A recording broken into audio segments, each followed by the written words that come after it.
تمام حمد و ثنا تعریف و توصیف اللہ جل مجدہ الکریم کی ذات بابرکات کے لیے جو خالق کائنات بھی ہے اور مالک شش جہات بھی۔ اللہ جل وعلا کی حمد و ثنا کے بعد حضور نبی اکرم شفیع امم رسول محتشم نبی مکرم اللہ کے پیارے امت کے سہارے رب کے محبوب دانائے غیور مالک حقاب امم فخر ارض و اجل والی کون و مکان سیاہ لا مکان سید انس و جان سرور لالا رفاں نیر تاباں سر نشین مہوشاں ماہ خوباں شہنشاہ حسینہ تتمہ دوراں سر خیر زہرہ جمالا جلوہ صبح ازل نور ذات لم یزل باعث تکوین عالم فخر عالم بنی آدم نیر بدھا راستار ما اوہا شاہد ما طغا صاحب علم نشرہ معصوم آمنہ احمد مجتبیٰ حضرت محمد مصطفیٰ صلی اللہ علیہ وسلم کے حضور ناز میں اپنی عقیدتوں ارادتوں اور محبتوں کا خراج پیش کرنے کے بعد معزز محترم سامعین خواتین و حضرات السلام علیکم ورحمۃ اللہ وبرکاتہ۔ پردہ اور حیا کے عنوان سے کچھ باتیں آج کی اس نشست میں آپ کے گوش گزار کرنے کی کوشش کروں گا۔ اللہ تعالیٰ میری زبان کو سچائی کا نور نصیب فرمائے اور جو سنے اس پر مجھے اور آپ کو عمل کی توفیق نصیب کرے۔ اللہ تعالیٰ جل شانہ نے ہمیں جو دین دیا وہ دین فطرت ہے۔ مرد اور عورت انسانیت کے دو خوبصورت تیور انداز اور روپ ہیں۔ مرد کے وظائف ذمہ داریاں اور طرح کی ہیں اور عورت کے وظائف اور ذمہ داریاں کچھ اور طرح کی ہیں۔ اس لیے دونوں کو صلاحیتیں بھی اس اعتبار سے دی گئی۔ مرد کو جفاکش اور سخت پیدا کیا گیا، عورت کے اندر لطافت، ناز و انداز اور اس کے معمولات کے مطابق اور اس کی ذمہ داریوں کے مطابق اس کو صلاحیتوں سے نوازا گیا۔ مرد چونکہ کسب معاش کر کے گھر کے نظم و نسق کو چلاتا ہے اور عورت امور خانہ داری میں مصروف رہتی ہے، تو دونوں کے وظائف، احکام، حالات اور صلاحیتیں الگ الگ رکھی گئی ہیں اور ہر ایک کی تخلیق میں ہزارہ حکمتیں ہیں۔ پھر دونوں کو ایک دوسرے کی ضرورت بنایا۔ عورت چار دیواری کی زینت ہے، مرد اس کائنات کا حسن، بانگپن اور عروج ہے۔ دونوں کے وظائف مختلف بنائے۔ عورت کو شریعت نے پردے میں رہنے کی جو تاکید کی ہے اس میں عورت پر جبر اور ظلم نہیں، بلکہ یہ پردہ اس کی آبرو کا محافظ ہے، اس کے حیا کا تیور ہے اور اس کی غیرت کا نشان ہے۔ یہ عورت کے لیے کوئی قید خانہ نہیں، بلکہ یہ اس کا اعزاز ہے، اس کی تکریم ہے۔ لائبریری کے اندر ہزارہ کتابیں موجود ہوتی ہیں، لیکن کسی کتاب کے اوپر غلاف نہیں چڑھایا جاتا۔ قرآن مجید اللہ کی کتاب ہے، اور یہ ساری کتابوں پر تفوق اور مرتبہ رکھتی ہے اور عزت و احترام کے لائق ہے، تو اس کو غلاف میں لپیٹا جاتا ہے۔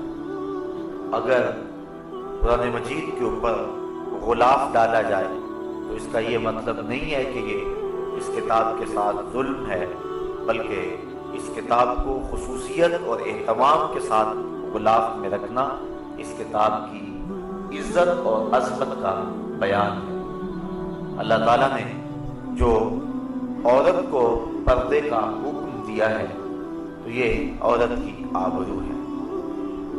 یہ بات ذہن میں رکھیں کہ یہ نہیں ہے کہ مرد کو پردے کا حکم نہیں ہے، مرد کو بھی پردے کا حکم دیا گیا ہے، عورت کو بھی پردے کا حکم دیا گیا ہے، صرف جو پردے کی جگہ ہے اس میں فرق ہے۔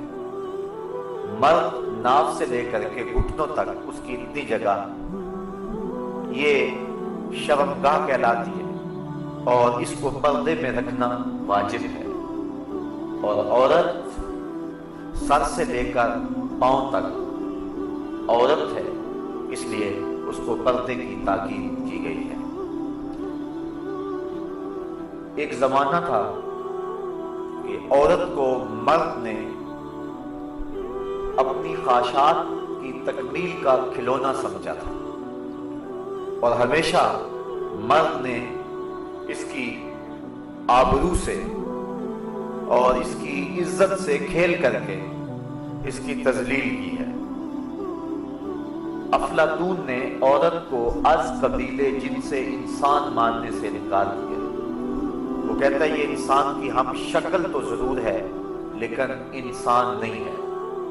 انسان کی ضرورت کے لیے، انسان کی تسکین کے لیے اور مرد کی راحت کے لیے اس کو پیدا کیا گیا ہے۔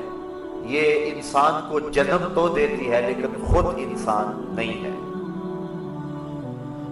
کسی نے کہا کہ عورت بدی کا سر چشمہ ہے، اتنی دیر تک اللہ کا قرب نہیں مل سکتا جب تک عورت سے جدائی اختیار نہیں کی جاتی۔ اسلام نے عورت کو مرتبہ دیا۔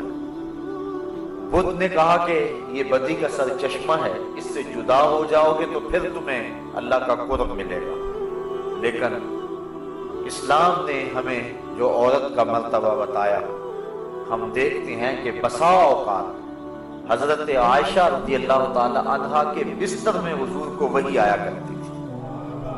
کہاں عورت بدی کا سر چشمہ قرار پاتی ہے اور کہاں حضور کو اپنی زوجائے محترمہ کے بستر میں وحی کے نزول کے آثار پیدا ہوتے ہیں۔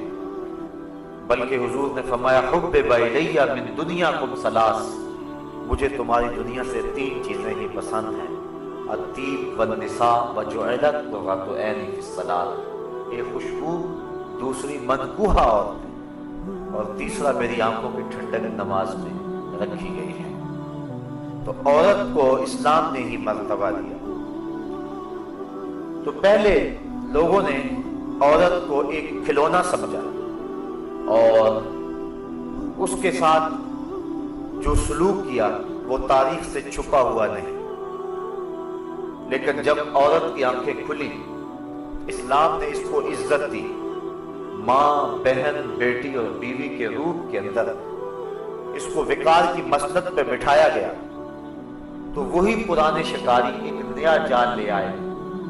پہلے تو انہوں نے عورت کو کھلونا سمجھا اور اس کو اس صورت کے اندر دیکھا، لیکن جب دیکھا کہ اس کی آنکھیں کھل گئی ہیں اور اسلام نے اس کو مرتبہ دے دیا ہے، تو پھر انہوں نے جال نیا بچھایا اور کہا کہ تیری آزادی میں یہ رکاوٹ ہے اسلام، تجھے مخصوص حجاب کے اندر رکھ کر کے تیرا استحصال کرنا چاہتا ہے، اس لیے تو جس طرح چاہے، جس طرح تیرے من میں آئے تو اپنے حسن کی نمائش کرے، تجھے کوئی روک نہیں سکتا، یہ تیری آزادی پہ قدغن ہوگی۔ جن لوگوں نے پہلے عورت کو کھلونا سمجھا وہی شکاری نیا جال لے آئے، اور اس طرح انہوں نے عورت کو گھر کی چار دیواری سے نکال کر کے انہیں محفلوں کی زینت بنایا، جبکہ عورت کا حسن گھر کے اندر ہی رہنا ہے، چونکہ اس کی خلقت اسی لیے کی گئی ہے۔ اقبال کہتا ہے کہ اس راز کو عورت کی حقیقت ہی کرے فاش، مجبور ہیں معذور ہیں مردان خرد مند، کیا چیز ہے آرائش و زیبائش میں زیادہ، آزادی نسواں یا زبرغت کا گلو بند۔ یہ عورت کی فطرت ہی بتا سکتی ہے کہ اس کے لیے حسن کہاں ہے۔ وہ گھر کی زینت بن کے رہنا پسند کرتی ہے کہ یہ چراغ محفل، وہ مردوں کے شانہ بشانہ سڑکوں پہ پتھر کوٹتی پھرے، اور وہ ہوٹلوں کے اندر مردوں کی ہوسناک نگاہوں کا شکار ہوتی رہے، یہ اس کا حسن ہے؟ یا گھر کو سنبھال لے اور اپنے بچوں کی تربیت کرے اور انہیں معاشرے کا بہتر اور کارآمد حصہ بنائے؟